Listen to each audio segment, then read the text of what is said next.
Hi guys! Welcome back to our YouTube channel. I am Mama Things and this is Usitut, Hamputut, Wanatut, Kuya Gagab, Kuya Jay, Papa, Mixtut, and Boundtut.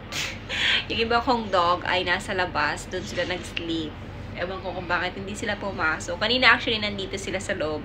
Tapos lumabas sila. Ayan. Siguro hindi nila bet dito sa room mag-sleep. Pero usually talaga is itong tatlo yung natutulog dito sa kwarto. Depende na lang kung papasok yung ibang dogs dito sa loob. Ayan. Sino-open lang naman nila yung door. Tapos pagka mga siguro magstay sila ng 1 hour, 2 hour dito, sila na yung kukusang lumabas kahit gusto namin nandito lang sila. Ay, ngayon, ayan sila nagdidikit-dikit. So kami, at least kahit pa paano may onting space, 'di ba, para sa amin ni Gagab. Dito kami ni Gabriel natutulog, tapos si Kuya Jay, tapos si Papa is dun sa sahig. Pero ano din naman, foam din naman yung ano. Wala lang katulad ng ganito.